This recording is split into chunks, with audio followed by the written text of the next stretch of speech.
जय Hind to all of you. कैसे हैं आप सभी लोग? Welcome to my channel. और आज हम लोग करने वाले हैं 17 जनवरी 2026 के जितने भी इंपॉर्टेंट करंट अफेयर्स एमसीक्यूज बने होंगे उन सभी को।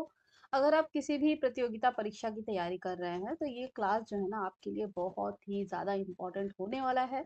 तो क्लास को बिल्कुल भी स्किप मत करना, मिस मत करना, पूरा देखना, शुरू से लेकर लास्ट तक पूरा देखना। और जितना ज़्यादा हो सके क्लास को शेयर करना ताकि और भी स्टूडेंट को इसका लाभ मिल सके। तो चलो टाइम को बिना वेस्ट किए स्टार्ट करेंगे आज का हमारा क्लास। और ये रहा आज का हम लोगों का पहला क्वेश्चन। भारत ने ईरान से अपने नागरिकों को लाने के लिए जनवरी 2026 में कौन सा ऑपरेशन लॉन्च किया? इसका करेक्ट आंसर बन जाएगा ऑपरेशन स्वदेश। ऑप्शन नंबर डी यहाँ पे हम लोगों का करेक्ट आंसर लग जाएगा। ऑपरेशन स्वदेश। ईरान में जारी सरकार विरोधी हिंसक प्रदर्शन के बीच केंद्र सरकार ने जनवरी 2026 में ऑपरेशन स्वदेश चलाया है। तो याद रखना है नाम, क्या नाम है? ऑपरेशन स्वदेश। ठीक है। ईरान में लगभग 10,000 भारतीय रहते हैं। कितने रहते हैं? 10,000। उन्हें इसके जरिए ईरान से भारत लाया गया। ऑपरेशन स्वदेश के तहत पहली विशेष फ्लाइट 16 जनवरी 2026 को तेहरान से नई दिल्ली पहुंची। 14 जनवरी 2026 को विदेश मंत्री एस जयशंकर को ईरान के विदेश मंत्री सैयद अब्बास अरागची का फोन आया। उन्होंने ईरान के हालातों पर चर्चा की। विदेश मंत्रालय ने भारतीय नागरिकों को ईरान ना जाने की सलाह दी है। विदेश मंत्रालय के अकॉर्डिंग ईरान में लगभग 10,000 भारतीय नागरिक मौजूद है। इनमें से 2500 से लेकर 3,000 जो है ना वो स्टूडेंट है जो कि मेडिकल की पढ़ाई के लिए वहां गए हुए हैं। भाई अपने देश में पढ़ो ना। विदेश मंत्रालय ने ईरान की यात्रा से बचने की सलाह भी दी है। जम्मू और कश्मीर स्टूडेंट्स एसोसिएशन ने एक बयान में कहा सभी छात्रों का रजिस्ट्रेशन हो चुका है। भारतीय दूतावास ने उनकी पर्सनल डिटेल और पासपोर्ट इकट्ठा कर लिए हैं। कब कौन सा रेस्क्यू अभियान चलाया गया है ये सारे एग्जाम में पूछे जाते हैं तो ये बहुत ही इंपॉर्टेंट है। देख लो, ऑपरेशन स्वदेश जनवरी 2026 ईरान में प्रदर्शन के दौरान भारतीयों को लाने के लिए। ऑपरेशन सिंधु जून में हुआ था 2025 में ईरान और इसराइल में संघर्ष के बीच अपने नागरिकों को ईरान से स्वदेश लाने के लिए। ऑपरेशन इंद्रावती ये 2024 में हुआ था हैती देश में क्रिमिनल गैंग की हिंसा के दौरान। ऑपरेशन अजय 2023 में हुआ था हमास इजराइल युद्ध के दौरान। ऑपरेशन कावेरी जो कि 2023 में हुआ था सूडान में गृह युद्ध के दौरान किया गया था, चलाया गया था। ऑपरेशन गंगा यूक्रेन पर रूसी हमले के बाद ये 2022 में हुआ था। ऑपरेशन राहत 2015 में हुआ था यमन में संघर्ष के दौरान। नेक्स्ट क्वेश्चन करेंगे, क्वेश्चन नंबर 2। ईरान और अमेरिका में बढ़ते तनाव के बीच जनवरी 2026 में भारत किस पोर्ट के संचालन से अस्थायी रूप से अलग हो गया? तो चाबहार बंदरगाह। ऑप्शन नंबर डी यहाँ पे हम लोगों का करेक्ट आंसर लग जाएगा। भारत ने चाबहार पोर्ट के शाहिद बेहेश्ती टर्मिनल का निर्माण किया था और इसका संचालन करता था। अमेरिका ने जनवरी 2026 में ईरान पर कड़े आर्थिक प्रतिबंध लागू कर दिए। इन प्रतिबंधों के कारण भारत को चाबहार पोर्ट पर अपना काम बंद करना पड़ा। चाबहार पोर्ट क्यों है इतना इम्पोर्टेंट, जरा इसके बारे में जानेंगे। चाबहार पोर्ट ईरान में एक बहुत महत्वपूर्ण समुद्री बंदरगाह है। इस भारत इसे विकसित कर रहा था ताकि भारत अफगानिस्तान और मध्य एशिया से सीधे व्यापार हो सके। ये रास्ता पाकिस्तान से होकर नहीं जाता है, इसीलिए ये भारत के लिए खास है, इम्पोर्टेंट है। इससे भारत और आसपास के देशों के बीच व्यापार क्या हो जाता? आसान हो जाता। ये एक महत्वपूर्ण व्यापार मार्ग भी है। छूट भी मिली थी। अक्टूबर 2025 में अमेरिका ने भारत को 6 महीने की छूट दी थी ताकि भारत धीरे धीरे अपनी गतिविधियां बंद कर सके। लेकिन अब वो छूट अप्रैल 2026 में खत्म हो रही है। टैरिफ लगा 25% अमेरिका ने लगाया था, इसके बारे में देखेंगे। ईरान में सरकार विरोधी जबरदस्त प्रदर्शन हो रहे हैं। इस बीच अमेरिकी राष्ट्रपति डोनाल्ड ट्रंप ने ईरान से व्यापार करने वाले देशों पर 25% टैरिफ की धमकी दी। इसका असर ये है कि भारत अब उस पोर्ट को खुद से चलाना मुश्किल महसूस कर रहा था। ये टैरिफ जो है इसके बारे में भी डिटेल से मैंने पढ़ाया है करंट अफेयर में। भारत ने अपना काम रोक दिया। भारत ने आईपीजीएल का काम धीरे धीरे बंद कर दिया है। कंपनी के डायरेक्टर ने इस्तीफा दिया और पोर्ट से जुड़ी आधिकारिक वेबसाइट भी बंद हो गई। संयुक्त राज्य अमेरिका ने ईरान पर प्रतिबंध वापस लगा दिए हैं, और यदि भारत भी अभी भी परियोजना में सक्रिय रूप से शामिल रहेगा, तो भारत या उसकी एजेंसियों पर संभावित अमेरिकन प्रतिबंध आर्थिक दंड लग सकते हैं। इसीलिए भारत ने अपने वित्तीय दायित्व पूरा कर लिए और अब परियोजना से स्ट्रेटेजिक रूप से पीछे हटने का डिसीजन जो है वो लिया है। भारत ने कितनी रकम ईरान को ट्रांसफर की है और क्यों की है? लगभग 120 मिलियन, यानी कि 1000 प्लस करोड़ भारत ने ईरान को पहले ही ट्रांसफर कर दिया था।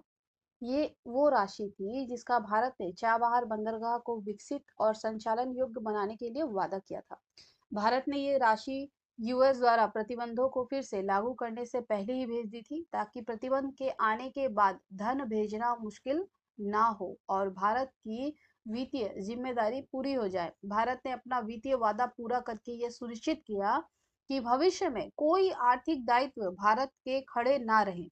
ये कदम भारत की कल जिम्मेदारी को दर्शाता है। सरकार का क्या बयान है ये भी हम देखेंगे, और क्या प्रभाव पड़ा इसका भारत पे। भारतीय विदेश मंत्रालय ने स्पष्ट किया है कि अब भी बातचीत जारी रखे हुए हैं और स्थिति को संभालने की कोशिश की जा रही है। हालांकि अमेरिका के प्रतिबंधों के कारण काम को रोकना पड़ा है। भारत पर क्या प्रभाव पड़ा? तो बहुत तरह के प्रभाव पड़े हैं, जैसे कि रणनीतिक प्रभाव, आर्थिक निवेश पर प्रभाव, वाणिज्यिक और कनेक्टिविटी पर प्रभाव, पहलू प्रभाव, है ना। तो इन सबको एक एक करके हम लोग देख लेंगे। चाबहार पोर्ट के माध्यम से भारत को अफगानिस्तान और मध्य एशिया तक पहुंच मिलती थी। अमेरिकी प्रतिबंधों के कारण भारत को ये रणनीतिक महत्वाकांक्षा प्रभावित होगी। पाकिस्तान के ग्वादर पोर्ट के मुकाबले चाबहार एक वैकल्पिक मार्ग था, जिसका महत्व अब और ज्यादा बढ़ गया है। आर्थिक निवेश पर भी प्रभाव पड़ा है। भारत ने पोर्ट में लगभग 500 मिलियन डॉलर का निवेश किया था। अमेरिकी निर्णय से इस निवेश की सुरक्षा और भविष्य पर अब प्रश्न चिन्ह लग गया है। भारत की अफगानिस्तान और मध्य एशिया के साथ व्यापारिक कनेक्टिविटी में बाधा उत्पन्न हो सकती है। भारत को वैकल्पिक मार्गों और साझेदारी विकल्पों पर विचार करना पड़ेगा। अफगानिस्तान और मध्य एशिया तक पहुंच में बाधा, 500 मिलियन डॉलर के निवेश की सुरक्षा पर क्वेश्चन मार्क उठ गए हैं। अब पाकिस्तान के ग्वादर पोर्ट के मुकाबले विकल्प की कमी हो गई है। कूटनीति संवाद, वैकल्पिक साझेदारी की तलाश, विकास योजनाओं की समीक्षा, ये भी संभावित प्रतिक्रियाएं हैं भाई। नेक्स्ट करेंगे क्वेश्चन नंबर 3, देख लो। किस देश की अदालत ने मार्शल लॉ लगाने की कोशिश को गलत बता वहां के पूर्व राष्ट्रपति यून सुक योल को 5 साल की सजा सुनाई है? करेक्ट आंसर बन जाएगा south Korea. Option number A यहाँ पे हम लोगों का करेक्ट आंसर लग जाएगा, दक्षिण कोरिया। ठीक है, यही है। दक्षिण कोरिया की एक अदालत ने 16 जनवरी 2026 को पूर्व राष्ट्रपति यून सुक योल को 5 साल जेल की सजा सुनाई है। इन्होंने दिसंबर 2024 में पद पर रहते हुए देश में मार्शल लॉ लगाने की कोशिश की थी। अदालत ने इसे सत्ता का गलत इस्तेमाल माना है। रिपोर्ट के मुताबिक यून ने कुछ दिनों पहले खुद को अपने घर पर बंद कर लिया था। उन्होंने घर के सामने कई गार्ड्स की तैनाती कर दी थी, जिससे मामले की जांच करने वाले अधिकारी अंदर ना आ पाए। इसके बाद पुलिस ने उन्हें किसी तरह गिरफ्तार कर कोर्ट में पेश किया। यून के खिलाफ कई मामलों में केस चल रहा है। सबसे गंभीर आरोप विद्रोह का है। कोर्ट में उनके खिलाफ केस दायर करने वालों ने मांग की है कि यून को मौत की सजा दी जाए। अब कोर्ट इस मामले पर फरवरी 2026 में अगला फैसला सुनाएगा, और इसके बाद ये करंट अफेयर हम लोग पढ़ेंगे दक्षिण कोरिया के बारे में। चलो, राजधानी सियोल हो जाएगा। राष्ट्रपति ली जे म्यूंग, मुद्रा है दक्षिण कोरियाई वन, और भाषा है कोरियाई। और अगर हम लोग पड़ोसी देश के बारे में बात करें तो यहाँ साउथ कोरिया, यहाँ पे नॉर्थ कोरिया हो गया। ठीक है, नीचे यहाँ पे जापान। नेक्स्ट क्वेश्चन करेंगे, क्वेश्चन नंबर 4। किस राज्य में उत्तर से दक्षिण के जिलों को जोड़ने के लिए 6 नए नॉर्थ साउथ कॉरिडोर के प्रस्ताव को मंजूरी दी गई है? तो उत्तर प्रदेश हो जाएगा। ऑप्शन नंबर सी यहाँ पे हम लोगों का करेक्ट आंसर लग जाएगा। उत्तर प्रदेश में नॉर्थ साउथ कॉरिडोर की ऐसी पहल पहली बार की गई है। राज्य में अब तक बने एक्सप्रेसवे व हाईवे पूर्व से पश्चिम दिशा में है। अब नॉर्थ साउथ कॉरिडोर से इन जिलों में आर्थिक गतिविधियां तेज होगी, जिससे रोजगार के नए अवसर भी बनेंगे। लोक निर्माण विभाग द्वारा बनाए जाने वाले प्रस्तावित कॉरिडोर के हिस्से की कार्य योजना स्वीकृत हो गई है। जल्द ही कैबिनेट से एस्टीमेट स्वीकृत कराने की तैयारी की गई है। अभी देखो जरा नक्शे में ये कैसे कहाँ से होगा। उत्तर प्रदेश की विकसित की नई राहें जो है ना, 6 नॉर्थ साउथ कॉरिडोर। पहला पहला जो है श्रावस्ती प्रयागराज कॉरिडोर होगा, पहला कॉरिडोर। 51 अयोध्या सुल्तानपुर प्रयागराज का है, जिसकी कुल लंबाई 262 किलोमीटर है। दूसरा जो है ये कुशीनगर होगा, कुशीनगर और वाराणसी कॉरिडोर। कुशीनगर देवरिया दोहरी घाट गाजीपुर जमानिया होते हुए वाराणसी तक है। इसकी कुल लंबाई 220 किलोमीटर है। दोहरी घाट मऊ गाजीपुर खंड तथा गाजीपुर वाराणसी पहले से ही 4 लेन है। ठीक है। तीसरा है नेपाल, नेपाल सीमा से प्रयागराज तक। पिपरी सीमा से बांसी से प्रयागराज तक है। टोटल लंबाई 295 किलोमीटर है। यहाँ पर है ये देखो, है ना। चौथा है लखीमपुर से बांदा, लखीमपुर सीतापुर लखनऊ नवाबगंज लालगंज जोनीहा लालौली अंतरहट से बांदा तक है, जिसकी कुल लंबाई 502 किलोमीटर है। ये है, देखिए। पांचवा है बरेली, बरेली से ललितपुर, बरेली आगरा झांसी से ललितपुर तक 547 किलोमीटर का है। इसमें 216 किलोमीटर बरेली कासगंज आगरा है, जिसके निर्माण और अपग्रेडेशन के लिए ठेका दिया गया है। छठा है पीलीभीत से उरई हरपालपुर, मुस्तफाबाद शाहजहांपुर उरई हरपालपुर तक है, जिसकी कुल लंबाई 514 किलोमीटर। चलिए नेक्स्ट क्वेश्चन करेंगे, क्वेश्चन नंबर 5। राष्ट्रीय स्टार्टअप दिवस कब मनाया जाता है? हर साल 16 जनवरी को मनाया जाता है। ऑप्शन नंबर सी यहाँ पे हम लोगों का करेक्ट आंसर लग जाएगा। 16 जनवरी 2026 को इस दिवस को मनाने की शुरुआत की गई थी। स्टार्टअप की संख्या 1.18 लाख पहुंच गई है। यूनिकॉर्न स्टार्टअप की संख्या में भारत अमेरिका और चीन के बाद दुनिया में तीसरा स्थान पर है। भारत में यूनिकॉर्न स्टार्टअप की संख्या इस टाइम 100 से ज्यादा है। जब भी किसी स्टार्टअप का वैल्यूएशन $1 अरब से ज्यादा हो जाता है तो उसे यूनिकॉर्न स्टार्टअप कहा जाता है। वर्ष 2023 में 36,000 से ज्यादा स्टार्टअप को मान्यता दी गई है। 2030 तक भारतीय स्टार्टअप की कुल पूंजी 300 अरब से अधिक होने का अनुमान है। नेक्स्ट क्वेश्चन करेंगे, question number 6। Indian banks association banking technology awards में best fintech and DPI adoption award किस बैंक ने जीता? इसका करेक्ट आंसर बन जाएगा Karnataka bank. Option number C यहाँ पे हम लोगों का करेक्ट आंसर लग जाएगा।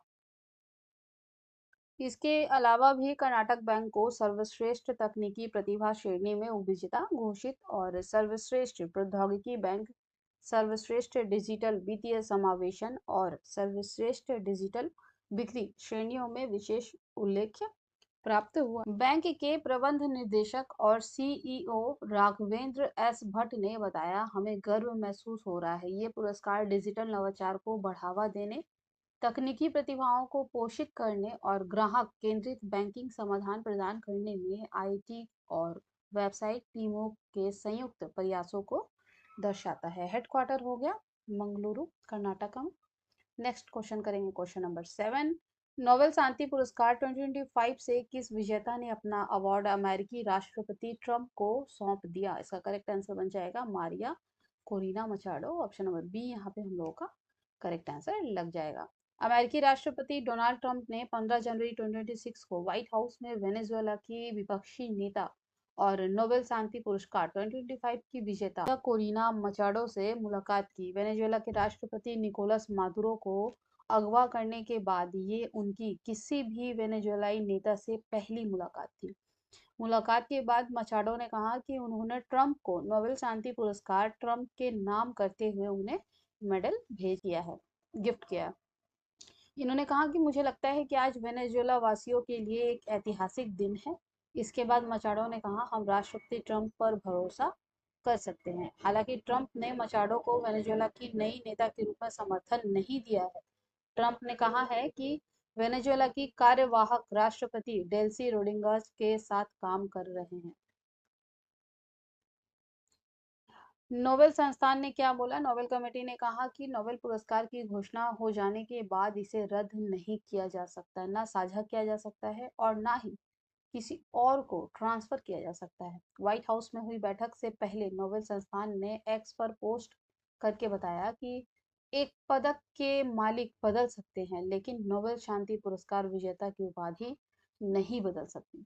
अक्टूबर 2025 में मिला था अवार्ड ये।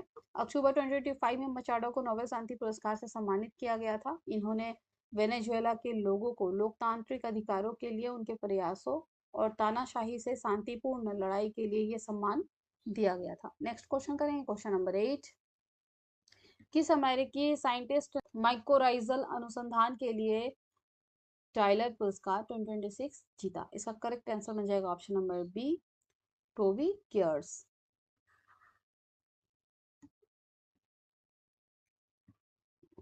अमेरिकी विकासवादी जीव विज्ञानी टोबी को पर्यावरण के क्षेत्र में उपलब्धि के लिए टाइलर पुरस्कार से सम्मानित किया गया है। इस पुरस्कार को पर्यावरण का नोबेल पुरस्कार कहा जाता है। माइकोराइजल के बारे में थोड़ा सा हम लोग पढ़े, क्या होता है ये? जंगलों, घास के मैदानों और खेतों के नीचे एक विशाल भूमिगत कवक तंत्र मौजूद है जो पृथ्वी की जलवायु को चुपचाप कंट्रोल करता है। इसे ही माइकोराइजल नेटवर्क कहते हैं। ये पौधों की जड़ के साथ पोषण तत्वों का आदान प्रदान करते हैं। हर साल 13 अरब टन से अधिक कार्बन डाइऑक्साइड को अवशोषित करते हैं। लंबे टाइम तक पौधों के सहायक के रूप में उपेक्षित रहे इन्हें अब ग्रह के सबसे महत्वपूर्ण जीवन सहायक तंत्रों में से एक माना जाता है। व्रीजे यूनिवर्सिटेट एम्स्टर्डम में विश्वविद्यालय अनुसंधान अध्यक्ष के रूप में कार्यरत टोबी क्रियर्स के शोध ने मृदा पारिस्थितिकी तंत्र की वैज्ञानिक समझ में क्रांतिकारी परिवर्तन किया है। टॉयलर पुरस्कार क्या होता है ये समझेंगे। ये पुरस्कार 1973 में जॉन और एलिस टॉयलर द्वारा स्थापित किया गया था। ये पर्यावरणीय विज्ञान, नीति और स्थिरता के क्षेत्र में दुनिया भर के व्यक्तियों और संगठनों को मान्यता देता है। इसका प्रबंधन यूनिवर्सिटी ऑफ सदर्न कैलिफोर्निया द्वारा किया जाता है। टॉयलर पुरस्कार में $2,50,000 की नगद राशि दी जाती है। नेक्स्ट क्वेश्चन करेंगे, क्वेश्चन नंबर 9। केरल विधानसभा द्वारा पारित मलयालम भाषा विधेयक 2025 के खिलाफ किस दक्षिण राज्य ने विरोध जताकर इसे अल्पसंख्यकों के शिक्षा और संस्कृति अधिकारों का हनन बताया? करेक्ट आंसर बन जाएगा कर्नाटक। ऑप्शन नंबर ए यहाँ पे हम लोगों का करेक्ट आंसर लग जाएगा। सरकार के हिंदी थोपने के आरोपों के बीच दक्षिण भारत में भाषाई विवाद ने नया मोड़ लिया। केरल विधानसभा द्वारा पारित मलयालम भाषा विधेयक 2025 के खिलाफ कर्नाटक ने कड़ा विरोध जताया है। ये विधेयक केरल के सभी स्कूलों में कक्षा 1 से 10 तक मलयालम को अनिवार्य प्रथम भाषा बनाने का प्रावधान करता है, जिसमें कासरगोड जिले के कन्नड़ मध्यम स्कूल भी शामिल हैं। कर्नाटक के मुख्यमंत्री सिद्धरमैया ने सोशल मीडिया प्लेटफॉर्म एक्स पर पोस्ट करके केरल के मुख्यमंत्री पिनराई विजयन से विधेयक वापस लेने की अपील की है। क्या लिखा है उन्होंने? भाषाई अल्पसंख्यकों के बच्चों के लिए भाषा केवल एक विषय नहीं है, बल्कि ये उनकी पहचान, गरिमा, पहुंच और अवसर है। प्रस्तावित मलयालम भाषा विधेयक 2025 कन्नड़ माध्यम स्कूल में भी मलयालम को अनिवार्य प्रथम भाषा बनाकर भाषाई स्वतंत्रता पर हमला है। उन्होंने कासरगोड को भावनात्मक रूप से कर्नाटक से जुड़ा बताया, वहां के लोगों को पूर्ण कन्नडिगा करार दिया। केरल की राजधानी तिरुवनंतपुरम, भाषा मलयालम। पड़ोसी राज्य के बारे में बात करें तो एक हो गया कर्नाटक और यह दूसरा है तमिलनाडु। नेक्स्ट क्वेश्चन करेंगे, क्वेश्चन नंबर 10। जर्मनी के चांसलर ने भारत यात्रा के दौरान भारतीय नागरिकों के लिए किस प्रकार की वीजा सुविधा की घोषणा की है? इसका करेक्ट आंसर बन जाएगा option number C, airport transit visa से छूट। ये समझौता जो है ना 12-13 जनवरी 2026 को ये निर्णय घोषित किया गया था। जर्मनी के चांसलर फ्रेडरिक मर्ज की भारत की आधिकारिक यात्रा के दौरान प्रधानमंत्री नरेंद्र मोदी के साथ संयुक्त प्रेस कॉन्फ्रेंस में इस फैसले को सार्वजनिक किया गया। क्या बदलाव आएगा इससे? जर्मनी ने घोषणा की है कि भारतीय पासपोर्ट धारकों को अब एयरपोर्ट ट्रांजिट वीजा नहीं लगाना होगा अगर वे जर्मनी के किसी अंतर्राष्ट्रीय हवाई अड्डे से होकर दूसरे देश जाते समय केवल एयरपोर्ट के इंटरनेशनल ट्रांजिट जोन में रहते हैं और 24 घंटे के भीतर उनके ऑनवर्ड फ्लाइट हैं। हालांकि ये जर्मनी में प्रवेश नहीं है। अगर आप कस्टम पासपोर्ट कंट्रोल से बाहर निकलेंगे तो आपको सामान्य वीजा लेना जरूरी होगा।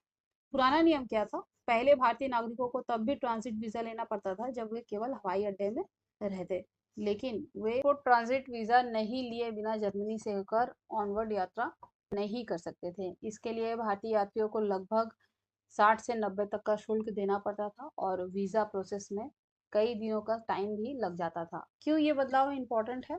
यात्रा आसान और तेज।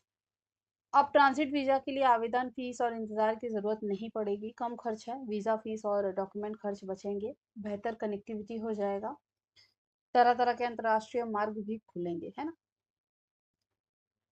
तो आज की क्लास में बस इतना ही रहेगा। जितना भी इंपॉर्टेंट क्वेश्चन थे वो सारे के सारे मैंने आप लोगों को बता दिए यहाँ पे। Thank you so much.